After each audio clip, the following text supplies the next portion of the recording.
এ ফকির নিয়ে জি আমার ব্যবসা লাল বাতি জ্বলাইতে আসিস না? তুই এখান থাকলে আমার কাস্টমার আসবে নি? তাই এখানতে ভাই এক প্যাকেট বিস্কুট দেন তো। এই ভিডিওটা আমার সবথেকে প্রিয় ভিডিও, চলো আরেকবার দেখি। আচ্ছা দিচ্ছি। আঙ্কেল আঙ্কেল কিছু টাকা দিন, 3 দিন ধরে কিছুই খাইনি। এ ফকির নিয়ে তোর তো আমি তোর বললাম না এখানে ডিস্টার্ব করবি না। আরে আরে ভাই, আপনি কি মানুষ? একটা ফকিরের সাথে এই আচরণ করে কেউ? আরে ভাই আপনি ফকির প্রতি দরদ দেখাচ্ছেন? এমনি তুমি মন খারাপ করে না, এই নাও 100 টাকা, কিছু কিনে খাইও। Thank you uncle. আর ভাই আমি আপনার দোকানে আর জীবনে কিছু কিনতে আসবো না। ঠিক আছে যান যান।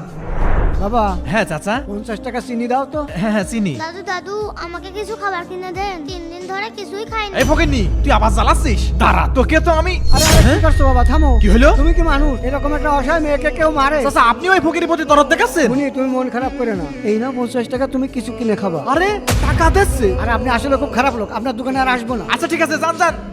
হ্যাঁ কাম হচ্ছে। মামুনি দেখ তো কয় টাকা আইলো? বাবা মনে হয় 2000 টাকা হয়েছে। আচ্ছা আচ্ছা দেখি, আমি 1000 টাকা রাখছি, তুমি 2000 টাকা রাখবা। বসো বসো, কাস্টমার আসছে। ঠিক আছে বাবা। বন্ধুরা মিথিলার চালাকিটা ভালো লাগলে এক্ষুনি লাইক করে দাও। এই ভিডিওতে 20,000 লাইক চাই।